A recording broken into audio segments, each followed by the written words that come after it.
Olá, os amigos, policiais federais de todo o Brasil e os brasileiros que acompanham as nossas páginas nas redes sociais, que acompanham o nosso trabalho, o trabalho dos policiais federais de todo o Brasil. Estamos aqui no nosso terceiro encontro com os presidenciáveis, hoje com a grata surpresa da visita do nosso ministro, por que não sempre dizer, né, nosso ministro Henrique Meirelles. Então, para trocar aquela ideia, fazer um bate-papo sobre a candidatura, sobre as propostas, sobre a visão do ministro Meirelles sobre essa campanha, o que tem aí para o Brasil, né, daqui para frente. Ministro, queria te agradecer a sua visita, a sua presença aqui conosco. Dizer que eu tenho acompanhado o mote de todas as campanhas, e o da campanha do senhor é interessantíssimo, né? A questão de chame o Meirelles, né? Por ter participado de vários governos, de ter ajudado em várias crises. E é sobre isso que eu queria iniciar o nosso bate-papo, já trazendo esses dados preocupantes sobre a segurança pública, né? Porque aqui é uma casa que é muito atenta à segurança pública, por ser uma entidade, a maior entidade representativa dos policiais federais. Então, recentemente, o Anuário do Fórum Brasileiro de Segurança Pública divulgou que nós batemos aí a casa das 63 mil mortes por ano, né? São números comparados a números de guerra, de países que estão em guerra, aliás, superiores, né? E, por um outro lado, nós temos o índice de solução de crime de apenas 8%, né, por caso de homicídios. É a média nacional de encaminhamento das investigações para o Ministério Público, então, considerando que seria uma solução, já um resultado, né? Então, e, ao mesmo tempo, a sociedade vem elegendo a segurança pública nos últimos 2 anos como prioridade. Então, queria que o senhor, já nas boas-vindas, já na apresentação, o senhor fizesse uma análise desses dados, desses números, como o senhor vê esse problema do Brasil, que é crescente. Em primeiro lugar, eu queria agradecer o convite e agradecer a oportunidade de estarmos aqui conversando um pouco sobre o Brasil, sobre segurança pública em particular, mas sobre a proposta que nós temos hoje para, de fato, mudar as condições do Brasil. De segurança, que é hoje a maior preocupação dos brasileiros, mas também de saúde, de educação e de transporte. Para isso, é fundamental que, antes de mais nada, a economia e o Brasil volte a crescer. Uma economia quebrada, um país quebrado, um governo quebrado, não resolve o problema de ninguém. Não resolve o problema de segurança, não resolve o problema de educação nem de saúde. E é o mesmo verdade para os estados, verdade para os municípios. Então, o que aconteceu foi uma prolongada crise econômica brasileira que levou a uma queda muito grande de arrecadação de todos os entes federativos, municípios, estados e governo federal, adicionado a uma série de outros problemas, fez com que estados brasileiros parassem de contratar policial. Então, o problema começa aí. Existem estados brasileiros que têm mais de 10 anos que não contratam um efetivo, um policial. Segundo, quem acompanhou, por exemplo, como a maior parte da população, todos nós, né, a crise do Rio de Janeiro, de segurança do Rio, acompanhou, por exemplo, algumas imagens dramáticas de viaturas sucateadas em pátios, né, sem condições de funcionamento, armamento também sucateado, em resumo. Uma queda brutal de investimentos na manutenção de equipamentos, de viaturas e também na compra de novos equipamentos. Então, para isso, nós temos que resolver o problema pela base.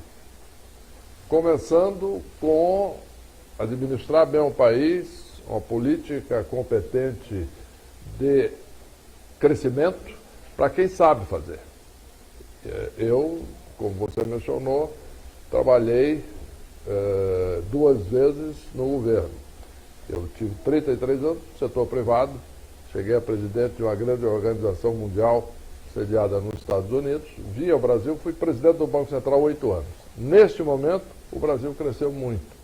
Naqueles 8 anos, o país cresceu 4% ao ano e aumentou muito o número de empregos no país. E agora tiramos o Brasil da maior crise da história. E agora sim, é a oportunidade de prosseguir com esse trabalho, colocar o Brasil na rota do crescimento. E com recursos, o que podemos fazer? Antes de mais nada, os estados terão condições de reequipar suas polícias, voltar a contratar policiais na medida em que, com o crescimento econômico, cresce a arrecadação do Estado. Crescendo a arrecadação do Estado, o Estado pode investir e a população pode cobrar. E o governo federal pode direcionar isso de uma forma muito direta, inclusive através de políticas de repasses, etc., que sejam vinculados aos resultados de criminalidade, de homicídios, etc. E os estados, então, têm um papel fundamental nisso.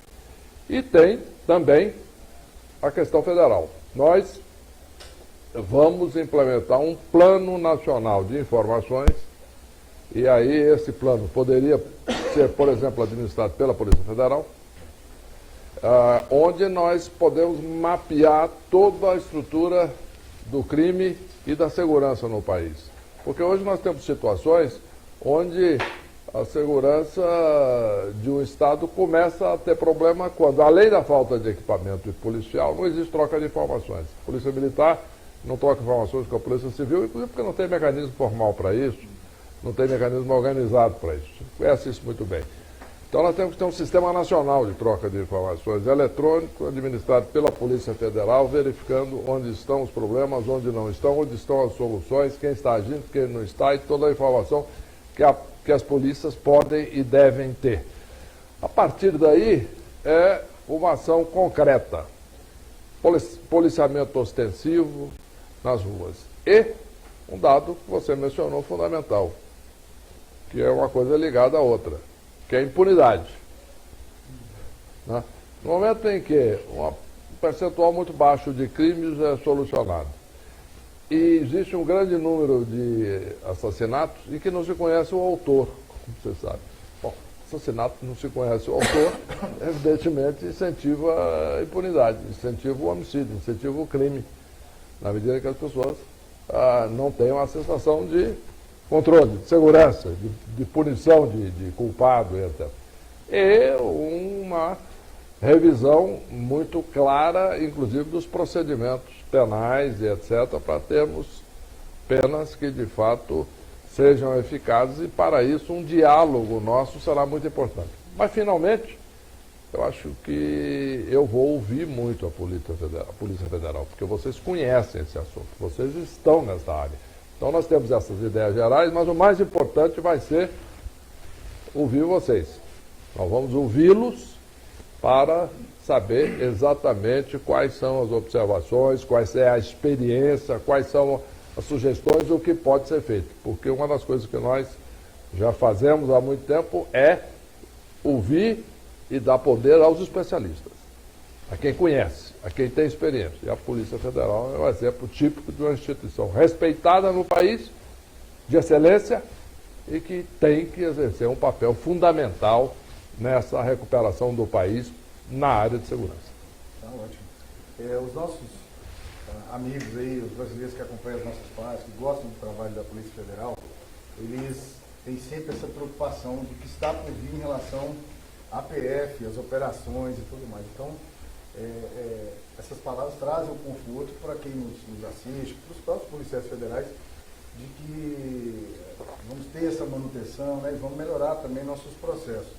Lógico que nós temos um rol de propostas, ministro, que é muito voltado para estruturas, para modelos de funcionamento. Inclusive o senhor, como ministro da Fazenda, deve gostar das nossas propostas, porque todas falam muito de economia e de estruturação, de motivação de policiais, que é um pouco o que falta hoje. E, então, sobre a PF, essas operações, como o senhor vê, como o senhor acha que pode prosseguir, o senhor vê possibilidades de começar um Brasil diferente pela via da segurança pública a partir dessas operações? Como é que o senhor vê isso? Sim, são importantes e fundamentais e serão prestigiadas e incentivadas.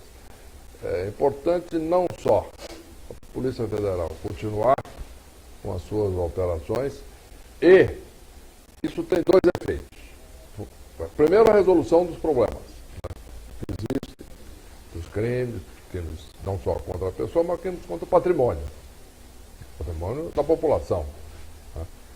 E depois o efeito preventivo. Isto é, no momento em que acontece uma operação, isso tem dois efeitos. O primeiro é esse, direto, mas tem um segundo. As pessoas que, porventura, muitas que estavam pensando em cometer algum mal feito, já olham e falam, não, a Polícia Federal está agindo, está atenta e está forte. Então é um fenômeno preventivo que funciona na humanidade desde que o ser humano é ser humano. Precisa de ter a visão clara e a expectativa clara de que quem cometeu o erro será punido. Então isso é fundamental, uma mensagem que a sociedade quer transmitir, precisa transmitir para manter, inclusive, a paz, a ordem e o bom funcionamento social. Então é esse um papel fundamental. E outra coisa, isso é uma mensagem muito boa para a população. A população gosta disso, a população se vê bem representada, porque ela vê que os seus interesses estão sendo protegidos.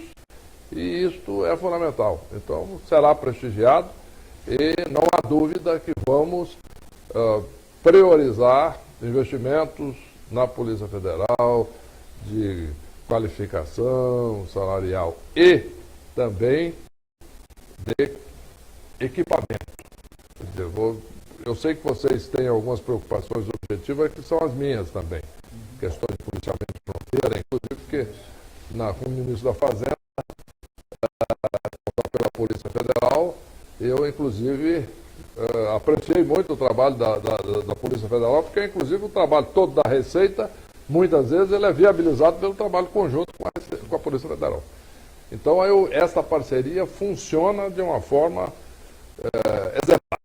E eu olhei isso e pude cada vez mais admirar e apreciar esse trabalho. E vamos sim implementar policiamento eficaz de fronteira, e tem um aspecto muito importante, o uso da tecnologia. O satélite geoestacionário, por exemplo, pode ser muito melhor usado no Brasil, também para a segurança.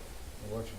Nós temos equipamentos, inclusive, já adquiridos, como o Vante, que está estacionado lá em São Miguel do Iguaçu, lá no Paraná, e é um equipamento ultramoderno, que poderia ser melhor utilizado, né? Lógico que precisa de muito investimento para um planejamento a longo prazo. Temos o Tetrapol, que é um sistema moderno de comunicação também que não funciona. Eu acho que isso tudo, com o governo forte, voltado para a segurança pública, eu acho que isso pode trazer bons resultados para a gente, né? Porque é uma complementação ao que já tem da figura humana do policial federal, né? Porque já vem trabalhando com muito esforço, né? Mas, ministro, eu participei de algumas reuniões na época do ambiente das reformas que foi criado por esse governo, né? Eu sei que é um assunto que sempre sai caro, né? Mas nós tivemos bons debates com a equipe que era comandada pelo Marcelo Caetano, né? Lógico que o comandante maior era o senhor, mas o que nós percebemos, e que era uma dificuldade que a equipe pôs, era a diferenciação do que era essencial, do que era necessário e do que era privilégio. Então acabou se formando blocos de proteção às previdências, e o governo, ao separar os setores, ele tinha dificuldade de separar o que era necessário ter uma diferenciação, não um privilégio, e o que era essencialmente privilégio. E nós policiais, eu digo o todo dos policiais, nós acabamos nos fechando em torno de um grupo maior para discutir essencialmente a atividade de risco, a base da discussão nossa, né? Quando nós nos víamos incluídos entre os privilegiados, nós pensávamos assim, não, o governo tem que reverter. E as nossas reuniões com a equipe, houve várias, né? Desde antes do lançamento da reforma, da Previdência, até depois nós tivemos sempre boas reuniões, claro, um debate de altíssimo nível, com o governo apresentando todos os números, as dificuldades. Eu queria ver como o senhor imagina hoje, porque as reformas são necessárias em nenhum ambiente que eu estive, entre representantes do governo, ninguém negava a necessidade de reforma, né?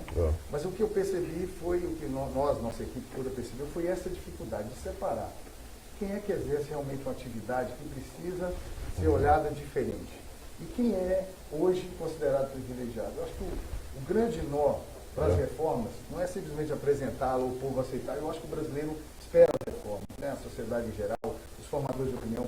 Mas o que o senhor acha desse desafio de hoje? O senhor faria diferente? Tem uma visão que se adequa e que consegue convidar todos para participar desse projeto de reformas que, repito, são necessárias mesmo? É indiscutível isso? O caminho é esse.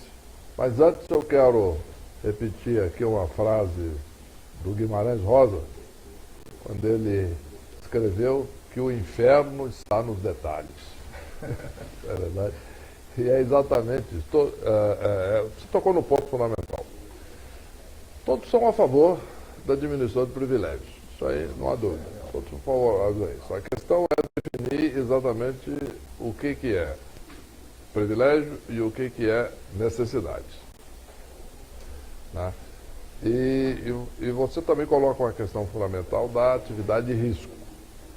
E essa diferenciação é absolutamente crítica, e eu sou totalmente favorável a essa discussão em profundidade. O nosso diálogo vai ser fundamental para isso, que é conversarmos, dialogarmos e entendermos exatamente os pontos fundamentais. Eu, inclusive, em debate sobre isso, eu citava exemplos do tipo evidente, o trabalho do policial sujeito a risco, de vida, inclusive, mas também outras atividades de risco. Por exemplo, o cidadão trabalhando lá no fundo de uma mina de carvão, né, lá no sul do país. Perigoso, né, tem risco, etc. Então, qual é a diferença de tratamento exatamente no aspecto da Previdência? Exatamente numa atividade de risco, numa atividade que prejudica muitas vezes a saúde, inclusive por questão de qualidade de ar, de respiração e etc. Então, demanda, sim, uma aposentadoria mais cedo, né, versus uma atividade onde não há esse risco. Agora, evidentemente que é uma discussão séria, uma discussão profunda e que tem que ser tratada com muita objetividade. Então, o nosso diálogo, a nossa troca de ideias é fundamental. Você falou uma coisa aí que eu concordo integralmente. Nós temos que ter um grupo de trabalho, todos trabalhamos juntos. Agora é a oportunidade para isso. Então, vamos discutir esse assunto em termos abrangentes.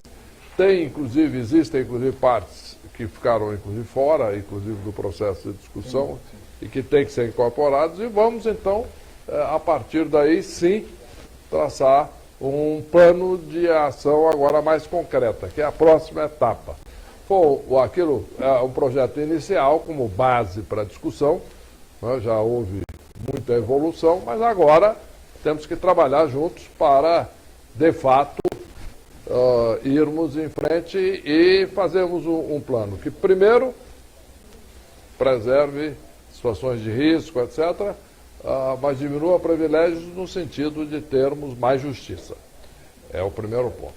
Segundo, algo que garanta, de fato, a aposentadoria de quem está trabalhando e que não pode ter dúvidas, como já aconteceu em muitos outros países, de que o governo vai ter condição de pagar a aposentadoria, porque isso acontece também. Na Grécia, por exemplo, o governo quebrou a aposentadoria, a Previdência quebrou, a aposentadoria deixou de ser paga. E quando voltou, o governo começou a cortar o valor. Cortou uma vez o valor de aposentadoria de quem estava aposentado.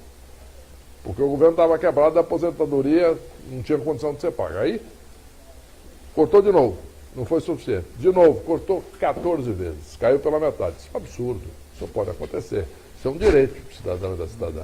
Então, nós temos que ter um sistema onde todos tenham segurança, que vão receber aposentadoria, sim, e que vão se aposentar no momento correto, adequado, e levando em conta fatores de risco e, inclusive, questões que são relevantes para a definição exatamente dessas idades.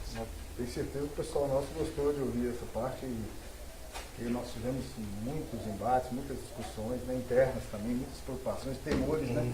E sempre quando era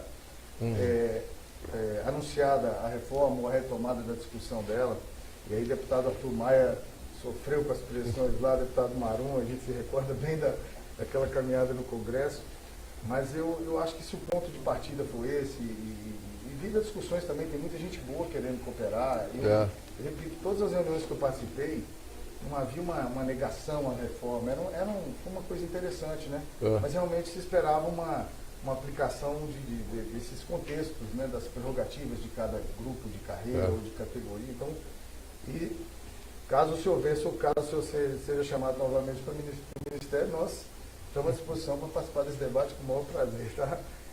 Ministro, tem uma outra situação. Nós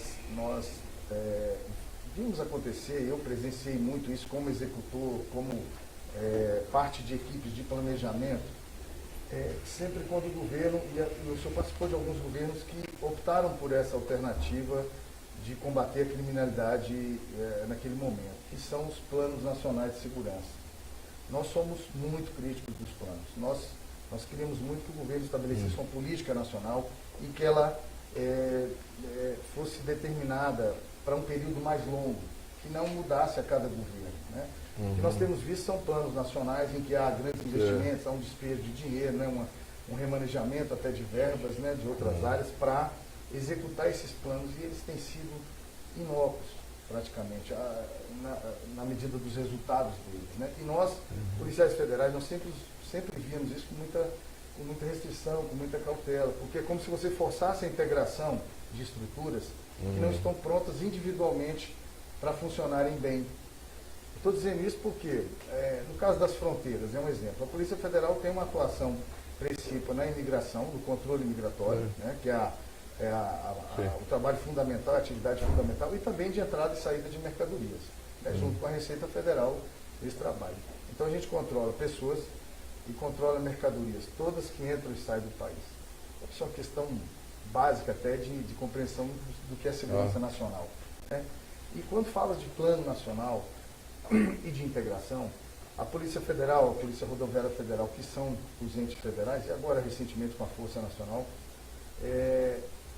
tem que lidar com a integração com as polícias civis e militares. E em alguns estados, esses policiais estão trabalhando numa situação de sucateamento muito grande. Sim. Não é só sucateamento financeiro, é um sucateamento estrutural.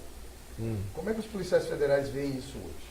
E é só no Brasil que acontece. Nós temos nos estados duas estruturas diferentes funcionando separadamente. E aí eu vou só, porque é a sua área de conhecimento, a gente já tem essa avaliação, essa admiração por sua atuação nessa área. Nós imaginamos assim, o governador, o Estado brasileiro, a unidade federativa, é obrigado a sustentar duas estruturas diferentes. Cada uma com uma natureza militar, a outra natureza civil.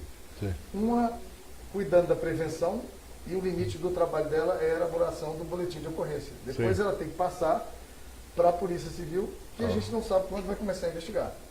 Sim. O fato é isso, lá dentro já há uma demanda grande nas delegacias, né, dependendo do crime. E veja bem, a Polícia Militar, ela é ostensiva, ela é a presencial, ela é a mais próxima do povo. Ela é a mais próxima da sociedade. Quando você liga o 190, é ela que vai ao local do crime, certo? Ela que coleta as primeiras informações, registra todo o fato ali no calor do momento e depois transforma num papel, quer dizer, todo aquele calor do crime que acontece é transmitido para um papel e depois vai para uma outra polícia que sim, essa sim vai investigar. Sei. E nós não sabemos quando. Sei. Mas pelas medidas que nós temos, como o primeiro dado que eu trouxe para o senhor, para confrontar os 63 mil homicídios, nós resolvemos a polícia resolve apenas 8% dos homicídios no Brasil, em média. Tem alguns estados que vão melhor, Distrito Federal, São Paulo, mas não é, a média realmente é 8%, não passa disso. Né? Então, você imagina 8% de homicídio, se não houver repetição do crime pelo mesmo assassino, nós temos 92%, 92% dos assassinos hoje no Brasil livres, sem sequer serem investigados. Então é um conforto muito grande para a questão da impunidade. Então, qual a proposta que a gente vê hoje mais viável, e ela existe em todo lugar do mundo? A questão do ciclo completo de polícia, que é uma forma de integração no Estado entre as duas polícias. Que você funda as duas, não precisa necessariamente unificar e transformar a natureza de cada uma, mas o funcionamento da mesma estrutura é essencial. Estados Unidos, por exemplo, quem vai ao local do crime é um policial fardado, mas logo depois chegam os investigadores, que são da mesma corporação. Eles não são de outra corporação. Então, o trabalho daquela primeira equipe, que é ostensiva, fardada, atende o 911 lá, que é o 190 nosso, ela é da mesma estrutura da outra que chegou lá depois para coletar os dados para a investigação. E a investigação já começa naquele momento, não começa depois. Sim. Eles não esperam o papel chegar até a delegacia para depois retransmitir. E olha só, é uma medida que nós entendemos como barata. Ela barateia a segurança pública no Estado. O governador não tem que sustentar duas estruturas diferentes. Ele funde, utiliza uma estrutura só, um comando só. E aí nós temos outras propostas de funcionamento da estrutura de carreira e tudo, porque hoje há uma grande desmotivação por conta disso. O policial militar, ele, por mais que ele tenha vontade de resolver o problema, ele para o limite do trabalho dele, é o limite constitucional no boletim de ocorrência. Então, diante dessas soluções mais viáveis e baratas, eu pergunto ao senhor isso, se o senhor pensa numa política permanente, uma política nacional, que envolva o trabalho de fronteira e essa integração, mas interferindo, porque é uma matéria constitucional, claro, interferindo nas estruturas dessas polícias do Estado. Nós vemos isso como de essencial importância e, repito, não tem um custo tão alto quanto comprar mais equipamentos e contratar mais pessoas. Né? Exatamente. Isso é um exemplo claro daquilo que eu chamo de política de aumento da eficiência e da produtividade no país. Vou dar um exemplo da mesma linha. Na própria Receita Federal, quando nós revisamos todos os procedimentos da Receita, etc. Então, e não só da Receita, também dos estados, dos municípios, de toda a coleta de imposto. No Brasil, uma empresa, segundo dados do Banco Mundial, até 2 anos atrás, gastava 2.600 horas por ano só para pagar imposto. Aí você vai perguntar, mas trabalhar para ganhar o dinheiro para pagar imposto? Não, só papel. Burocracia. Então, isso pode ser reduzido, está sendo reduzido para 200 horas. É um trabalho, inclusive, uma iniciativa grande da própria Receita, e que envolve aí estados, municípios, etc., muito importante. Então, você levantou um ponto absolutamente crucial, que é a integração de polícias e eliminação da burocracia. Quando você fala que lá, nos Estados Unidos, ligou para o 911, chegou lá, policial fardado, mas dentro da mesma estrutura, chegou o policial para investigar, você está falando aí de desburocratização. Isto é, aqui você mencionou, não, a Polícia Militar terminou o trabalho, parou, tem que parar ali, né? E aquilo vai para um papel. Aí o papel vai lá para a delegacia. Aí o papel entra na fila dos papéis. Não. Isso, nós vamos eliminar esse papelório. Então, de fato, aí é a integração e, evidentemente, que os policiais vão ficar muito mais motivados e muito mais integrados e os crimes vão ser solucionados resolvendo o problema da população. Isso significa o quê? Significa inteligência. E eu tenho uma frase que eu acredito que define muito bem isso. Violência se combate com inteligência. É exatamente o que você está dizendo. Isto é, você tem que reestruturar os procedimentos e fazer com que a investigação comece imediatamente e haja uma integração das duas estruturas. Aí você mencionou, está na Constituição, é verdade. A Constituição, ela é um organismo vivo.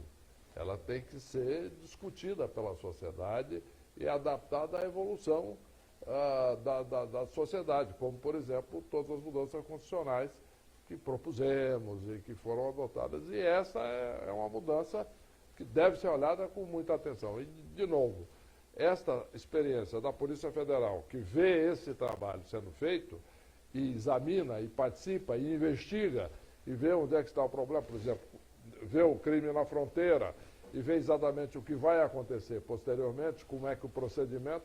Então, essa sua experiência é fundamental. E você mencionou um ponto, tem que haver uma integração maior da Polícia Militar e da Polícia Civil. Trabalhar juntos. E como nós vamos definir estruturalmente, isso aí já é uma outra discussão. Se deve manter-se, de fato, duas corporações ou como em outros países em que é a mesma corporação com trabalhos diferentes. Policial fardado, o policial, a paisana, né? E com características de trabalho diferentes. Na mesma corporação, com corporações diferentes. Isso aí nós temos que ver o que funciona melhor para as polícias e para a sociedade. Em resumo, é aquilo que eu chamo de foco no resultado. Não é só pensar na burocracia, na estrutura. Foco no resultado. O que funciona? O cidadão está lá, como é que ele vai ser melhor protegido? Como é que o crime vai ser solucionado? E como é que o policial vai ter melhores condições para trabalhar? O Fórum Brasileiro de Segurança Pública, ele traz esses dados, e aí, lógico que lá é um exemplo de integração para se discutir segurança pública que tem funcionado muito bem. Só falta agora a gente partir dos resultados, das conclusões, nós transformar em ações.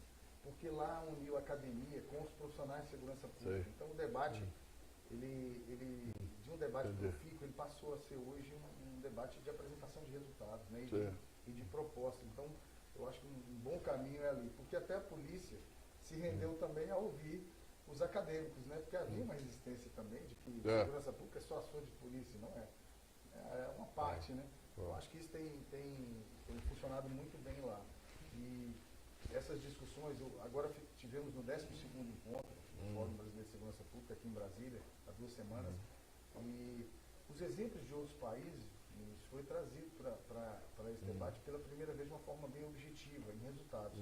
Nós vimos um comandante de policiamento na Colômbia, e a Colômbia passou por uma situação gravíssima e muito peculiar, né, porque era um estado paralelo, fazendo usando seu próprio sistema de segurança em paralelo ao estado.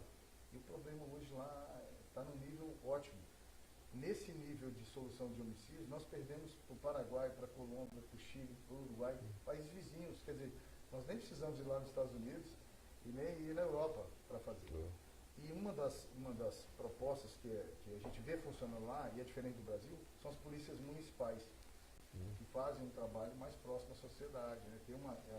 Por exemplo, as polícias de Nova York e Los Angeles são exemplos de atuação próxima, de confiabilidade da sociedade e de resultado. Então o Brasil também deve caminhar nesse sentido, pelo menos nas grandes cidades. Nós já temos as guardas municipais, mas que não tem uma atuação de polícia em si. Queria saber se o senhor já pensou nisso, como é que o senhor vê, o senhor conhece outros países, né?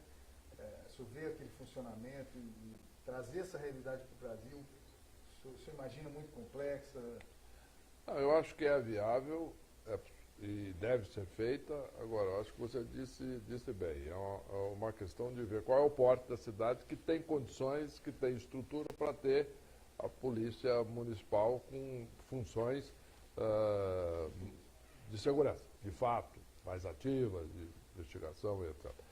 E aí sim, porque nós não devemos, evidentemente, sobrecarregar um município que já está sobrecarregado pequeno, que já tem problemas importantes e que já não está conseguindo dar vazão a tudo aquilo que foi transferido. Porque um dos problemas, inclusive da própria Constituição e etc., foi transferir muita coisa para estados e municípios. E os municípios muitas vezes não estão totalmente preparados para isso. Agora, a Polícia Municipal é fundamental, principalmente nas grandes cidades, porque ela está mais próxima do cidadão, no dia a dia. E aí sim nós temos um trabalho completo. Polícia Municipal, a Polícia Estadual e a Polícia Federal. Já caminhando para o final, nós quando analisamos a persecução criminal, nós começamos lá na polícia preventiva, né? Hoje são as polícias militares e guardas municipais, né? E analisamos todo esse percurso para ver onde que tem os gargalos da ineficiência desse trabalho da persecução criminal. Já falamos de 2 aqui, né? A falta de integração e a burocracia. Para nós é essencial, se eu propor um ponto para nós que é chave. E tem, depois que passa pelo Ministério Público e Judiciário, tem o último nó a ser desatado, que é o sistema penitenciário brasileiro. Hoje a grande crise da segurança pública desemboca quando a gente analisa os problemas do sistema penitenciário. Nós temos os presídios federais que têm um rol de procedimentos que demonstra que funcionam. Né? E os estados têm dificuldade, às vezes, de repetir apenas essa doutrina de funcionamento, né? Que não trata especificamente de grandes investimentos. É óbvio que, num primeiro momento, nós precisamos sim de mais presídios. A conclusão dos policiais é essa. Pelo menos por um momento imediato nós precisamos. Não é tão simplório quanto analisar que nós prendemos muito e prendemos mal. A polícia militar, quando ela está na prevenção, ela é obrigada a prender em flagrante. Né? Ocorreu o crime, tem que prender. Então, Se tem muito crime, vai ter muito preso, né? Lógico. Então, nós percebemos isso, que há um quadro de abandono do sistema penitenciário como o desfecho de tudo que nós fazemos. Quer dizer, Polícia Militar, Polícia de Investigação Civil, Federal, Ministério Público, Judiciário, para depois desembocar num sistema que não funciona, que não reeduca, que não ressocializa. Então, queria que o senhor falasse um pouco do significado desse sistema penitenciário. Nós temos muitos colegas que são agentes penitenciários, vivem sob ameaça.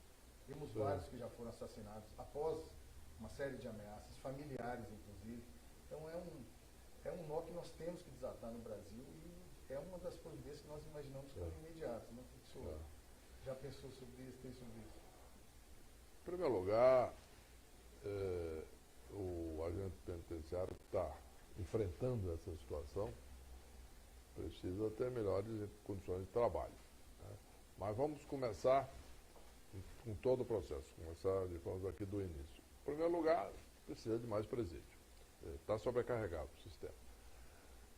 Segundo, nós temos que mudar a estrutura de administração, né, dos presídios. Vendo aí qual é o melhor modelo, o melhor sistema, usando a experiência dos agentes prisionais, conversando. Um dos problemas básicos do Brasil é a falta de diálogo. Nós temos que ver quem está envolvido. Por exemplo, os agentes prisionais estão lá trabalhando, envolvidos no problema. Alguém já foi lá perguntar qual é a solução dos presídios para os agentes prisionais? Não, não foi. Então, estamos aqui, alguns especialistas e tal, e a cúpula discutindo teoria. Não, nós temos que ir lá e ver o que funciona de fato melhor na prisão. Como é que nós podemos administrar melhor essas prisões. Além de ter mais prisão, administrar melhor. E segundo, as coisas não funcionam isoladas. Essa questão do risco de vida, do agente, matou, etc., foi assassinado porque fez um trabalho correto, duro, aí ele foi punido porque cumpriu o seu dever. Punido pelo crime. Então, como é que nós temos que enfrentar isso? Está dentro de tudo que nós falamos sobre segurança. Quer dizer, precisa ter policiamento. Não, o criminoso não pode ter condições de matar o agente prisional, como não pode ter condições de matar outros agentes de segurança ou a população. Então, precisa ter policiamento, precisa ter investigação. E aí nós voltamos ao ponto inicial fundamental, que é o sistema de informações. Que muitas vezes é esse o problema. O crime está muitas vezes mais bem informado, exatamente quem está na prisão, quem não está, trocando informações, onde é que vai agir, do que os policiais. Então nós temos que ter um sistema integrado de informação, conforme eletrônico, e que vai coletando informações de todos, da Polícia Federal, das polícias estaduais, dos agentes penitenciários. Então, pode rapidamente, isso é absolutamente fácil de fazer, desde que exista a informatização. Né? Aí sim, você pode ter um sistema de, olha, agentes prisionais de tal prisão, etc., de tal cidade, estão aqui sob risco porque está havendo aqui uma movimentação já em termos de tentativa de assassinato, etc. Então, isso aí pode haver um sistema de ação rápida e eficaz. Mas, de novo, violência se combate com inteligência, que começa na informação. Esse sistema administrado pela Polícia Federal em termos nacionais, mas conectado com todas as unidades estaduais, Polícia Civil, Polícia Militar, agentes prisionais, e aí com ação rápida, eficaz e imediata. Isto é, não se pode permitir que isso aconteça. E uma visão de recuperação, que aí tem que se trabalhar dando oportunidade de treinamento para os presos, uma perspectiva de vida. E aí volta na situação do país como um todo. A economia em crise há vários anos. Né? Começamos a sair da crise, mas temos que continuar. Chegamos a ter 14 milhões de desempregados. Isso favorece todo tipo de problema, inclusive o crime. As pessoas estão desempregadas, as polícias não têm recursos. Então, tudo começa com o crescimento econômico. O crescimento econômico, em primeiro lugar, emprega as pessoas. Então, nós pretendemos e vamos e temos condições, já fiz isso, vou fazer de novo, eleito presidente da República, criar 10 milhões de novos empregos no Brasil em 4 anos. Então as pessoas vão estar trabalhando, ganhando a vida. Você já resolve problemas de diversas ordens com isso. Depois, com isso aumenta a arrecadação do município, do Estado, do governo federal. Então nós vamos poder ter condições de ter uma ação efetiva do Estado. Não só o governo do Estado, mas todos os entes federativos, município e União e Estado. E aí sim, nós vamos ter condições de fazer planejamento, porque tem recurso. Tendo recurso e gestão, você pode fazer planejamento, ação e, inclusive, a reestruturação das prisões, aumento do número das prisões e condições de trabalho dos agentes prisionais, e condições materiais, e orientação do preso no sentido de quem quiser oportunidade, quem quiser trabalhar, quem quiser ter um outro ofício, muito bem. E no momento que tem informação, você quebra a cadeia organizacional dentro das prisões, tá? Daqueles que estão presos. Então, tudo isso juntos, você pode ter um sistema extremamente eficiente. Dentro de um plano de atuação nacional, né, também é ótimo. Então, torcer. Eu gosto de ouvir porque quando a gente esquece algum flanco aí e deixa descoberto, o crime organizado se aproveita dele. Eu quero deixar 2 conceitos importantes com o senhor, que o senhor levado aqui. Nós temos uma obra que foi publicada agora por uma dupla de agentes federais. O livro chama Guerra Federal. Saiu agora uma versão online, assim que sair impressa, nós vamos encaminhar. Tem 2 conceitos lá sobre o novo cangaço no Brasil e sobre a tomada de cidades. São 2 conceitos que os policiais federais estão analisando sobre as ações do crime violento contra o patrimônio. São assaltos a carros fortes, agências bancárias, com utilização de explosivos. Então, é um conjunto muito rico de informações a partir da análise desses 2 conceitos. O novo cangaço, que é um grupo de criminosos que chega e toma conta da cidade interior do Brasil. Isso tem acontecido no Nordeste, em Minas, São Paulo. Não tem ninguém livre desse tipo de crime. Eles se aproveitam da fragilidade da segurança pública em cidades menores. E isso está acontecendo com muita frequência, principalmente no Nordeste, mas já avançou para outras cidades. E a tomada de cidades já é o enfrentamento nas grandes cidades. O que tem acontecido também, em São Paulo já houve situações de fecharem uma rua inteira durante várias horas e durante uma ação criminosa, inclusive com interrupção do trânsito nas ruas. É uma coisa assim, que vem com muito peso. E aqui em Brasília, no Distrito Federal, nós recentemente também já levamos à imprensa os dados que nós coletamos sobre isso. Então, são coisas muito fortes que estão acontecendo no Brasil e a gente não está vendo uma resposta do Estado adequada. Por quê? Entra exatamente o que o senhor falou. O crime organizado hoje já tem carreira, eles têm uma estrutura de empresa como nenhuma outra. Enquanto isso, as polícias estão discutindo como é que vão trabalhar juntas, e dentro das polícias há uma divergência enorme entre praças, oficiais, entre agentes, escrivães e delegados, tudo por conta da falta de delimitação do que é uma carreira, né? Então, no Brasil ainda há essa prevalência do conhecimento do direito que também invadiu as polícias e trouxe a burocracia. O direito, onde ele vai, ele leva a burocracia. Então, essa separação do que é investigação pura, sem burocracia, né? Como é feito nos Estados Unidos. Hoje no Brasil ainda tudo é reduzido a termo. As pessoas não procuram mais a delegacia quando tem um celular furtado, um bem menor. Ela não acredita que vai ter o bem de volta. Então isso é muito triste, né? Em outros países, até Uruguai, Chile, quando você perde um celular em viagem, a polícia já te dá uma atenção enorme. Eles não desprezam a ocorrência pelo valor do bem seu. Eles valorizam a ocorrência porque você procurou a polícia. Então, isso por si só já é um motivo para eles.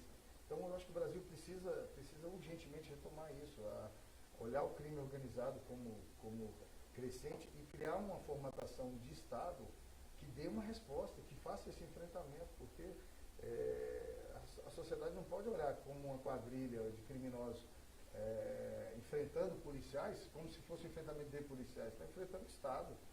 Ali é o Estado polícia, né? Então, a sociedade, quando vê isso, ela se assusta. Ela fala, gente, se estão enfrentando polícia, aí vem as outras interpretações, não, eu quero me armar. A derrota para os policiais hoje brasileiros é quando um cidadão comum fala, gente, eu quero me armar para me defender.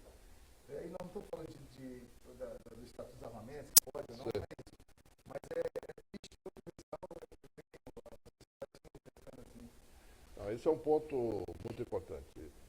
Eu olho com muita preocupação essas propostas de armar o cidadão para o cidadão se defender. E eu vi algumas declarações desse sentido preocupantes, porque é exatamente, em primeiro lugar, uma declaração de que não vai se dar a estrutura necessária às forças de segurança. A Polícia Federal, a Polícia Estadual, a Polícia Civil, a Polícia Militar, as Polícias Municipais. Não. Agora, todo mundo vai abdicar, o Estado abdica da sua função, o Estado não vai mais exercer a sua função de proteger a sociedade e vai delegar para cada um que vai se defender. Isso é um absurdo. Eu acho que é absolutamente fundamental deixar esse ponto claro. Quer dizer, a prerrogativa e a função das forças de segurança, cada um no seu lugar, né? E as forças de segurança têm função. Agora, para isso, precisam ter estrutura, precisam ter condições para fazer isso, né? Exatamente, desde condições de armamento, de equipamento de pessoas, até estrutura, como você disse, né? Burocratização, estrutura de trabalho, carreira bem definida, isso que são as propostas também da Polícia Federal, porta única de entrada, etc. Em resumo, estruturar tudo isso, pensar a estrutura das carreiras, pensar a estrutura de funcionamento, usar capacidade, competência, gestão para que nós possamos ter o Estado brasileiro funcionando, e a segurança é fundamental. No início você mencionou uma coisa absolutamente crítica e fundamental. Na lista de preocupações dos brasileiros, hoje, o item número 1 é segurança. Segundo é desemprego. Tá certo? Para vencer a saúde, hein, é porque a situação está muito crítica. Né? Exatamente. O brasileiro pensar na segurança pública da saúde, nós olhamos isso também. Exatamente. Ministro, caminhando para o final, quero deixar com o senhor um encaminhamento de propostas nossas, deixar, lógico, uma lembrancinha aqui da nossa federação. Certamente. Mas aqui nós temos, aqui é uma mini viatura nossa. Beleza? Mais moderna. Aqui é um hino da Polícia Federal e o hino do Brasil, cantado por um coral de policiais federais do Ceará. Beleza. E aqui o nosso documento que traz esse rol de propostas que a gente discutiu, quase a totalidade delas nós já mencionamos. Política Nacional de Fronteira, a questão da estruturação das polícias, ciclo completo, então tudo isso que a gente discutiu, desburocratização, está tudo aqui no humilde rol de propostas aqui dos policiais federais para o senhor, tá bom? Vamos deixar esse aqui. Aí está aqui. Tá bom. Obrigado. Eu vou ler com muito cuidado. Já estou a par de muitos desses planos, nós já conversamos aqui sobre a maioria, ou totalidade deles, já antes estudei o assunto para o meu plano de governo, mas agora eu vou estudar tudo isso com muito detalhe e vamos trabalhar juntos. O que nós vamos é fazer com que não só o plano seja discutido e implementado, né? E aqui nós temos uma cobertura muito boa, muito ao mesmo tempo focada, mas ao mesmo tempo cobrindo todos os aspectos importantes, né? Combate aos crimes por violência, drogas, controle de fronteira, porta única de entrada, a implementação do ciclo completo. Isso é fundamental. Então eu acho que aqui nós temos o caminho. Vamos seguir e a viatura vai estar num lugar de honra lá na minha sala. Está ótimo. Te agradecemos demais, ministro. Sabemos da sua agenda aí e da importância que o senhor já assumiu as pastas aí para o Brasil. Que o povo saiba disso. Lógico que tem críticos de formas de atuação. Acho que o problema é quem vivencia é que sabe tem condições de dizer, né? Mas já te agradecendo, desejando muita força nessa campanha aí e o mais aí o que a vida trouxer. O senhor conta com a Federação dos Policiais Federais, com os policiais federais, tudo que o senhor precisar nos projetos vindouros, nós estamos aqui para ajudar, tá bom? Ajudar o senhor, ajudar o governo, ajudar o Brasil, e precisar para transformar essa realidade brasileira em uma situação melhor, pode contar conosco. Tá bom? Obrigado. Vamos e dizendo em última análise aquilo que é a nossa frase, né, de campanha: chame o Meirelles. Chama o Meirelles. Obrigado.